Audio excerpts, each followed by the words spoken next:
வணக்கம். நம்ம சேனலுக்கு தொடர்ந்து ஆதரவளித்துக் கொண்டிருக்கும் நல்ல உள்ளங்களுக்கு நன்றி. ஒரு பார்வை விஜய் அவர்களை பற்றி நம்ம அடுத்து என்ன பண்ணுவார், இப்போ என்ன பண்ணிகிட்டு இருக்காரு, அதெல்லாம் பேசிகிட்டு இருந்தோம். ஒருவேளை 2026 திமுக ஜெயித்தால் விஜயுடைய நிலைமை என்ன ஆகும்? ஒன்று. 2026 திமுக ஜெயிக்கக்கூடாதுங்கிறதுக்காக விஜய் கடைசி கட்டமாக என்ன பண்ணுவார், இப்போ என்ன பண்ணிகிட்டு இருக்காரு? உள்ளாட்சி தேர்தலில் போட்டியிடுவாரா? ஏன்னா உள்ளாட்சி தேர்தலில் போட்டிக்கிட்டால் அவருடைய பலம் தெரிஞ்சிருமே.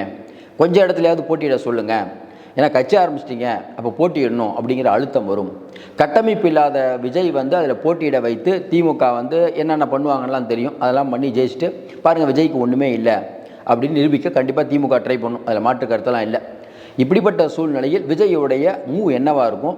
ஏன்னா திடீர்னு பார்த்தா திருமாவளவன் சொல்கிறாரு, ஆட்சி அமைக்கணும் அப்படிங்கிறது தான் எங்களுடைய எண்ணம் அப்படிங்கிறார் திடீர்னு. இவ்வளவு நாளாக சொல்லாதவர் ஏன் இந்த வார்த்தையை சொல்கிறாருன்னு தெரியல. ஆட்சி அமைப்பு தான் எங்களுடைய இலக்கு. அது அதிகாரத்தில் பங்கெல்லாம் சொல்லிட்டு இருந்தாங்க.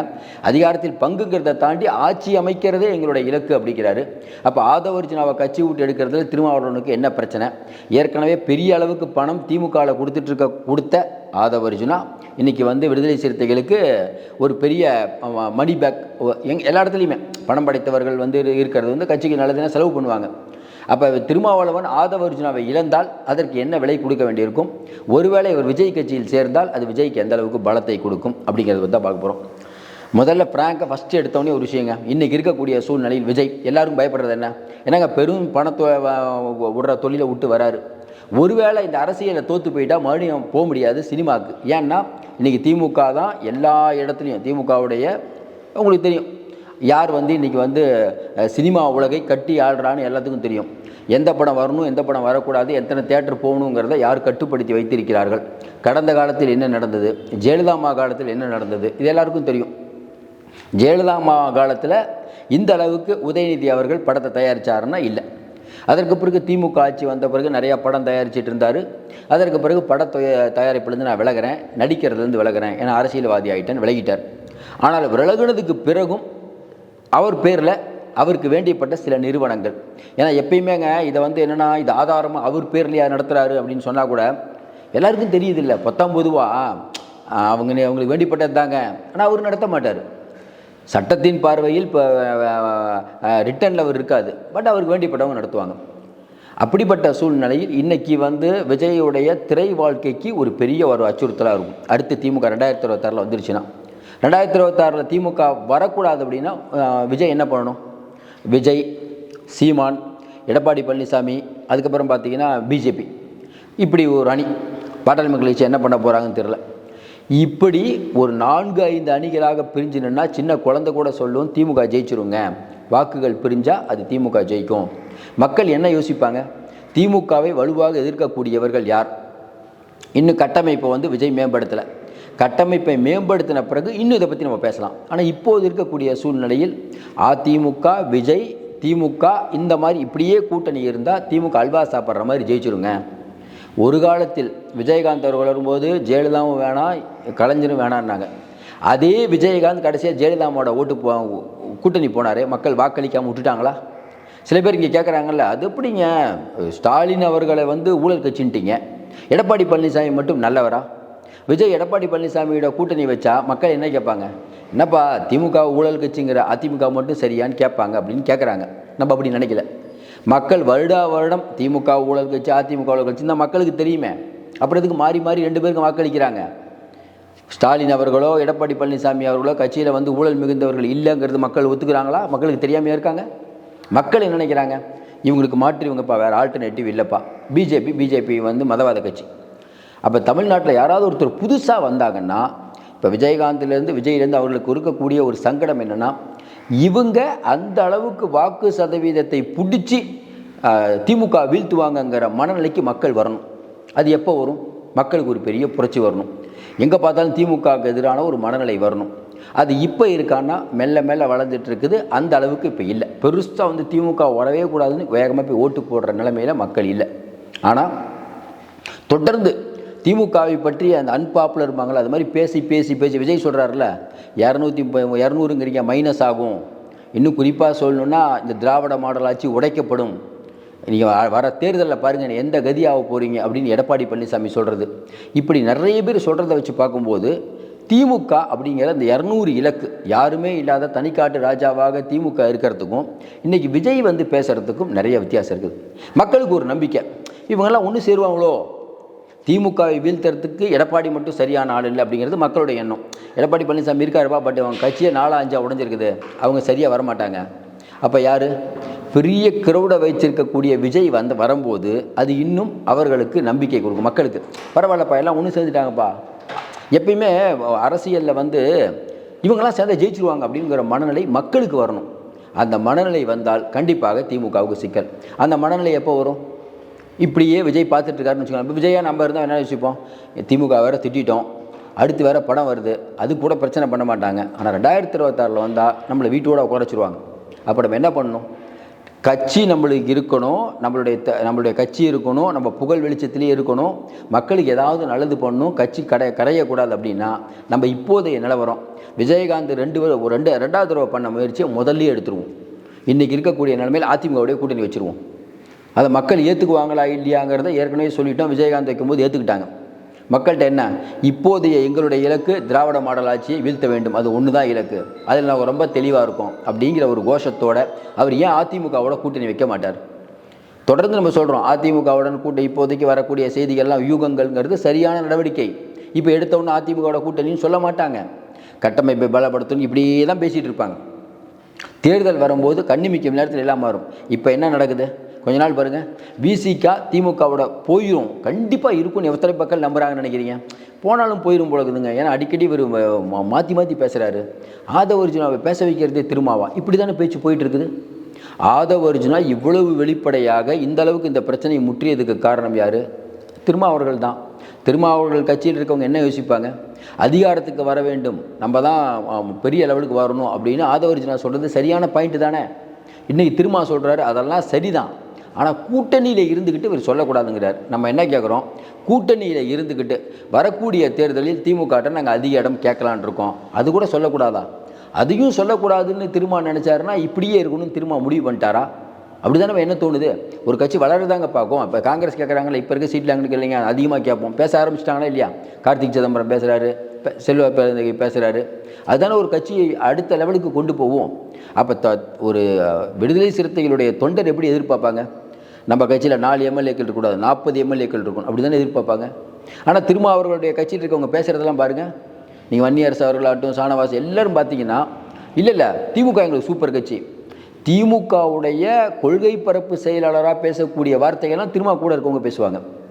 அது பார்த்திங்கன்னா நம்ம சிந்தனை செல்வன், ரவிக்குமார், இவங்கெல்லாம் பேசுகிறத பார்த்திங்கன்னா முழுக்க திமுக உறுப்பினரே. ஏன்னா இது என்னென்னா வெளியில் சொல்கிற மாதிரி ஒருவேளை நாளைக்கு திரும்ப தப்பான முடிவெடுத்தால் கட்சியை உடச்சிருவாங்கங்கிறாங்க. நம்ம என்ன சொல்கிறோம்? தொண்டர்கள் யார் கூட இருக்காங்க? இவங்க கூட இருக்காங்க, திருமாவளவர்கள் கூட இருக்காங்களா? திருமாவளவன் தான் கட்சி, அவர் முகத்துக்கு தான் ஓட்டு. அப்போ திருமாவையெல்லாம் அப்புறப்படுத்திட்டு இவங்கெல்லாம் போனாங்கன்னா திமுகவை உறுப்பினர் ஆக வேண்டியதான். அதில் நம்ம உடன்பாடு இல்லை. ஒரு கட்சி வளரணும், ஒடுக்கப்பட்ட மக்களுக்கு நியாயம் கிடைக்கணும், நீங்கள் ஒரு போராட்டத்தை மையமாக வச்சு பண்ணுறீங்க. அம்பேத்கர் விழா, இன்னும் குறிப்பாக சொல்லணும்னா எல்லோரும் சொல்கிறாங்கல்ல, அம்பேத்கரை ஒரு கட் அவுட்டில் வச்சுட்டதுனால விஜய் இப்படி பெரிய ஆள்னு. சரி, நம்ம கேட்க, இதுக்கு முன்னாடி யார் வச்சது?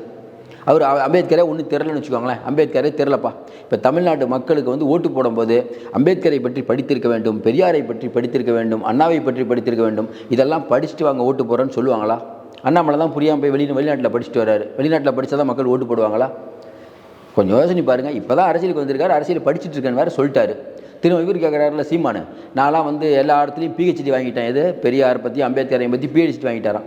சரிங்க, பிஹெச்டி வாங்கின உங்களை ஏங்க மக்கள் ஃபெயில் ஆக்குறாங்க? ஏன் திமுகவோட பெரிய அளவுக்கு நீங்கள் போயிருக்கணுமே, ஏன் போகல? மக்கள் அதையே பார்க்குறாங்க. கொள்கையை பார்த்து எத்தனை மக்கள் இங்கே ஓட்டு போடுறாங்க? கொஞ்சம் யோசனை பாருங்கள். தமிழ் தேசியம் மக்களுக்கு எதாவது தெரியுமா? திராவிட கொள்கை தமிழ்நாட்டுக்கு எதாவது தெரியுமா? ஒன்றும் தெரியாது. அதிமுக தொண்டர் திமுக வரக்கூடாது, திமுகவுக்கு அதிமுக வரக்கூடாது, முடிஞ்சுக்காது, அவ்வளோதானே கொள்கை. இல்லைன்னா பெரிய கொள்கை, பெருசாக ஒரு கொள்கை இருக்குன்னா மதவாதம். பிஜேபி மதவாதத்தை கொண்டு வருதுப்பா, அதை நம்ம எதுக்குறோம், அவ்வளோதான். சிறுபான்மை மக்கள் அதை நினைக்கிறாங்க. இப்போ அதே சிறுபான்மை மக்கள்லேருந்து என்ன குரல்கள் வருது? ஏன் விஜய்க்கு நம்ம ஆதரவு தரக்கூடாது? ஏன்னா திமுகவில் இருக்கக்கூடிய சில ஊடகங்கள்லாம் பார்த்தீங்கன்னா லயோலா காலேஜ் பின்னால் சப்போர்ட், லயோலா குரூப் நம்மளே அது மாதிரி சொல்கிறாங்க. லயோலா குரூப் அதாவது ஒரு கிறிஸ்டினா. அப்போ எச் ராஜா ஜோசப் விஜய்னு சொன்னதுக்கும் உங்களுக்கு என்ன வித்தியாசம்? யாருமே உங்களை எதுக்கக்கூடாதுன்னா என்னங்க? அது புரியவே இல்லை. இப்போ மன்னராட்சிங்கிறாங்க. மன்னராட்சினா என்ன? மன்னராட்சின்னு ஏன் ஆதவ அர்ஜுனா வெளிப்படையாக சொல்கிறாரு? மக்கள் ஓட்டு போட்டு தான் தேர்ந்தெடுத்துட்டாங்க, இல்லைன்னு நான் மறுக்கவே இல்லை. மக்கள் ஓட்டு போட்டு தாங்க தேர்ந்தெடுத்துட்டாங்க. ஆனால் ஒரு பெரிய கட்டமைப்பு ஒரு இடத்துல இருக்குது. மக்கள் பிடிச்சாலும் பிடிக்கலனாலும் அதற்கு ஒரு தலைவர் வராரு. அந்த தலைவரை புகழ் பாடுவதற்கு பின்னால் இருந்து பெரிய ஒரு கட்டமைப்பே மேலே தூக்கி விடுது. அந்த கட்டமைப்பு இருந்தால் ஏன் அவருக்கு மக்கள் ஓட்டு போட மாட்டாங்க? வேறு ஆப்ஷன் இல்லையா மக்கள்கிட்ட? வேறு ஆப்ஷன் எதாவது இருக்கா மக்களுக்கு? கொஞ்சம் யோசனை பாருங்கள். அது பேசுகிறதுனா நீங்கள் வந்து உடனே இங்கே இப்போ திமுக இன்னொருத்தர் கேட்குறாரு, ராகுல் காந்தியை போய் வந்து இவர் சந்திச்சார், விஜய் சந்திச்சார், ராகுல் காந்தி வாரிசு இல்லையான்னு. ஆமாங்க, இதை பேசி தானேங்க பிஜேபி திட்டினாங்க. வாரிசு அரசியல் பிஜேபி சொன்னது. பிஜேபி அதை பற்றி பேசிகிட்டு இருக்காங்களா இல்லையா? யார் பேசினா தான் என்ன? எல்லா இடத்துலையும், அதாவது இந்த விஷயத்தை பொறுத்த வரைக்கும் மக்களுக்கு வந்து வாரிசு அரசியல் மட்டும் சொல்லி ஜெயிக்க முடியுமானா ஜெயிக்க முடியாதுங்க. ஆனால் மக்கள் எப்படி யோசிப்பாங்கன்னா, நீங்கள் மன்னராட்சி வரலாம், மன்னராக கூட வாங்க, ஆனால் என்னென்னா எல்லா டிபார்ட்மெண்ட்டையும் நீங்கள் கண்ட்ரோல் பண்ணிங்கன்னா அப்போ மக்களுக்கு கோவம் வரும். என்னங்க திரைத்துறையே இவங்க கண்ட்ரோல் பண்ணுறாங்க, ரியல் எஸ்டேட்டை கண்ட்ரோல் பண்ணுறாங்க, பத்திரிகை துறையாக இவங்ககிட்ட தான் இருக்குது, சேனலாக எல்லா சேனலும் இவங்க தான் வச்சுருக்காங்க, யூடியூப்பாக நிறைய யூடியூப்பில் இவங்கள பற்றி தான் பேசுகிறாங்க. அப்போ ஒட்டுமொத்த விஷயத்தையும் நீங்கள் கண்ட்ரோல் பண்ணுறீங்களா? அதான் ஜெயலலிதா அம்மா சொன்னாங்கல்ல, பத்திரிகை ஊடகம் எல்லா துறையிலும் ஒரு குடும்பம், அதெல்லாம் இந்த அம்மா சொல்லுவாங்க. அதை சொல்லி ஜெயிச்சாங்களா இல்லையா? அதனால் இந்த விஷயத்தை பொறுத்த வரைக்கும் நீங்கள் அந்த பொருள்படி தான் அதை பார்க்கணும். உடனே வந்து உதயநிதி அவர்கள் வரக்கூடாதா, அவர் ஓட்டு போட்டு தான் யாருங்க இல்லைன்னு ஓட்டு போட்டு தாங்க தேர்ந்தெடுத்தாங்க, எல்லாரும் ஓட்டு போட்டு தானே தேர்ந்தெடுக்கிறாங்க. மக்கள் அந்த இடத்துல உதயநிதி இல்லாமல் வேறு யாருன்னாலும் ஜெயிப்பாங்க. அந்த கட்சிக்கு தான் பலம். உதயநிதிங்கிற தனி மனிதருக்கா மக்கள் ஓட்டு போடுறாங்க? கொஞ்சம் யோசனை பாருங்க.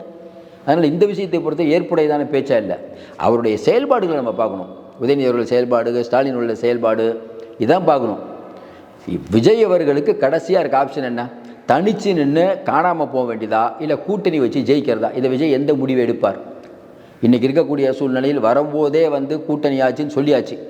அதிமுகவை டேமேஜ் இப்போதைக்கு பண்ணவும் மாட்டார். எப்போ பண்ணுவார்? எலெக்ஷன் வர வரைக்கும் வெயிட் பண்ணிக்கிட்டே தான் போவாங்க. எலெக்ஷன் வரும்போது மக்கள்கிட்ட புரட்சி வெடிக்குதா, எப்படி போகுது இஷ்யூ, ஏன்னா அப்போ ஓரளவுக்கு தெரிஞ்சிடும். இன்னும் கொஞ்சம் நாள் ஆச்சுன்னா நமக்கு தெரிஞ்சிடும் மக்களுடைய மூவ்மெண்ட். இப்போயே ஓரளவுக்கு அன்பாப்புலர் ஆகிட்டு இருக்குது. நம்ம அஞ்சு பிரிவாக நின்னா வரவே மாட்டோன்னு விஜய் ஒரு முடிவு பண்ணிட்டாருன்னா அதுக்கப்புறம் அதிமுக வேறு ஆப்ஷன் என்ன? அதிமுக பாமக ஏன் வந்து விடுதலை சிறுத்தைகளே வராது அப்படின்னு கேட்கலாம், சொல்ல முடியாது. இன்னும் குறிப்பாக நிறைய பேர் சொல்கிறாங்க விடுதலை சிறுத்தைகளை வலிய போய் கூப்பிடுறாரு விஜய், இது அவருடைய ஸ்டார் வேல்யூக்கு இழுக்குன்ட்டு. எப்பயுமே ஒரு அரசியல் கட்சி அடுத்த கட்சியில் இருக்க கூட்டணியை உடைக்க ட்ரை பண்ணுமானா ட்ரை பண்ணணும், அதானங்க அரசியல். திருமாவர்கள் ஒரு மரியாதையான தலைவர், அப்படி தானங்க பேசணும். இல்லை திருமாவர்கள் வந்து சரியில்லை, எதுக்கு இப்போ அந்த டோரை இப்போ இவர் க்ளோஸ் பண்ணணும்? இப்போ காரியம் பெருசா வீரியம் பெருசா? காரியம் தான் பெருசு. எதுக்கு தேவையில்லாமல் திருமாவை பகிச்சுக்கணும்? திருமாவும் நல்லவர், கம்யூனிஸ்ட்டும் நல்லவர், அப்படி தானங்க பேசணும். எதிரில் இருக்கக்கூடிய ஒருத்தர் எப்படி உங்களை விமர்சிக்கணும்னு நினைக்கிறீங்க? அதாவது இப்போ வட மாவட்டங்களில் இருக்கக்கூடிய விசிகாவில் இருக்கக்கூடியவர்கள் என்ன நினைப்பாங்க? விசிகா அன்றைக்கி இடத்துல விசிகாவுக்கு ஓட்டு போடுவோம் சார், மற்ற இடத்துல மாற்றி போடுவோம் சார், நமக்காக பாருங்கள். அதாவது நம்ம சமுதாயத்தில் பிறக்காத விஜயோ ஆதவரிச்சுனா நமக்காக குரல் கொடுக்குறாங்க. திமுக வந்து நம்மளை டவுன் பண்ணுது, கொடிக்கம்மாவை நட்ட முடியல, இவ்வளோ கோபம் விசிகா தொண்டர்களுக்கு இருக்குமா இருக்காதா? திருமாவர்கள் சேரலாம், அங்கே இருக்கக்கூடிய ஏரியாவில் இருக்கக்கூடியவன் எத்தனை மாவட்டத்தில் விடுதலை சிறுத்தைகளுக்கும் திமுகவுக்கும் பஞ்சாயத்து இன்றைக்கி ஓடிட்டுருக்கு. விடுதலை சிறுத்தைகளுடைய கோபம் யாருக்கு மேலே? பட்டாளி மகிழ்ச்சி தான் ஓட்டு போட மாட்டாங்க. அவங்களுக்கு அதிமுகவோட ஓட்டு போடுறதுக்கும் திருமாவீர் நம்ம விஜய்கிட்ட ஓட்டு போடுறதுக்கும் ஒரு பிரச்சனையும் இல்லையே. இன்னும் குறிப்பாக பார்த்தீங்கன்னா பல இடத்துல போன தடவைலாம் பார்த்தீங்கன்னா மாற்றி ஓட்டு போடாமல் இருப்பாங்க. ஆனால் இன்றைக்கி இருக்கக்கூடிய நடைமுறையில் ஒரு பட்டியலின சமூகத்தினுடைய ஒருத்தரோட எண்ணம் எப்படி இருக்கும்? என்னப்பா வேங்கை வெயில் கண்டுக்கவே இல்லை, விஜயாவது பேசுகிறாரு. நிறைய பேர் சொல்கிறாங்க விஜய் ஏன் நேரில் போடன்னு. சரிங்க, இங்கே இன்றைக்கி இருக்கக்கூடிய திமுகவில் தலைமையில் இருக்கக்கூடிய ஸ்டாலின் அவர்கள் எத்தனை தடவை போனார்? கொஞ்சம் யோசனை பாருங்கள். சரி, விஜய் போகிறாருன்னு வச்சுக்கோங்களேன், விஜய் போகிறார், இனிமேல் போவாருன்னு நினைக்கிறோம். விஜய் வந்து அங்கே இருக்கக்கூடிய ஒருவரை அழைத்து பேசினதுனால தானே இது இன்னும் பரபரப்பாகுது இந்த செய்தி.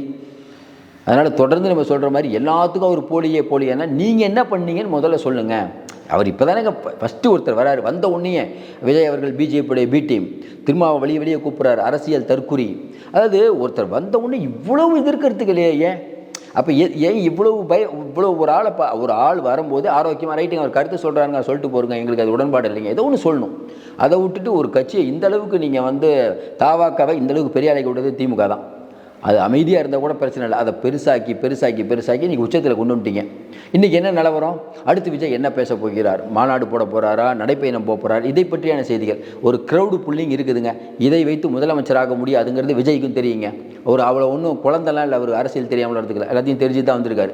அப்போ ஏற்கனவே நிறையா பேர் பாடத்தை படித்து விட்டு வந்திருக்கிறேங்கிறார். அப்போ விஜயகாந்த் மாதிரி முதல்ல தேர்தலில் தனியாக நின்று 10ஓட 11 போகிறதா, இல்லை ஒரு எம்எல்ஏ உள்ளே போய் திமுகவோ அதிமுக வரும்போது ரவுண்டு கட்டி அடிப்பாங்க, அதை வாங்கிட்டு வரதா, இல்லை முதல் தேர்தலில் கிங் மேக்கராக இருப்பதால் அவர் முடிவு செய்வார். விஜயை நாம் பார்த்த வரைக்கும் கண்டிப்பாக அவர் கூட்டணி இல்லாமல் இறங்கிறதுக்கான வாய்ப்பே இல்லை. இந்த கட்டமைப்பை வச்சுட்டு இறங்க முடியாதுன்னு அவருக்கு நல்லாவே தெரியும். அவர் ஏதோ ஒரு முடிவில் இருக்கார். முதல் விஷயம், திமுகவுக்கு எதிரான ஒரு மனநிலை மக்கள்கிட்ட இன்றைக்கி வந்துருச்சு. அதை ஊதி பெருசாக்கி கொண்டிருக்கிறார் விஜய். இந்த விஷயத்தை பொறுத்த வரைக்கும் நீங்கள் வெளியில் போய் நீங்கள் 10 பேர்கிட்ட யாராவது கேளுங்க, விஜய் வரதுக்கான வாய்ப்பு இல்லைங்க. அவருக்கு பெருசாக என்ன இருந்தாலும் விஜய் வரமாட்டாருங்க. இன்னும் 2-3 பேர் இல்லைங்க விஜய் வரதுக்கான வாய்ப்பெல்லாம் இருக்குதுங்க. அதிமுக விஜய் கூட்டணி போடுவாங்களா? கூட்டணி போட்டால் சூப்பருங்க. மக்கள்கிட்ட ஒரு எதிர்பார்ப்பு இப்போ வந்துட்டு இருக்கா இல்லையா? முழுக்க திமுக தான் அடுத்தது அப்படின்னு கொஞ்ச நாளைக்கு முன்னாடி சொல்லிட்டு இருந்தாங்கல்ல எடப்பாடி பழனிசாமி. ஒன்றும் இல்லாத போது இப்போ அந்த நிலைமை இருக்கா? மறுபடியும் நம்ம சொல்கிறோம், உள்ளாட்சி தேர்தலில் நின்று விஜய் காணாமல் போகணும்னு திமுக தலைமை நினைக்குது. அவர் அந்த தப்பை பண்ண மாட்டார் நம்ம நினைக்கிறோம். பொறுத்திருந்து பார்ப்போம். மீண்டும் சந்திப்போம். நன்றி, வணக்கம்.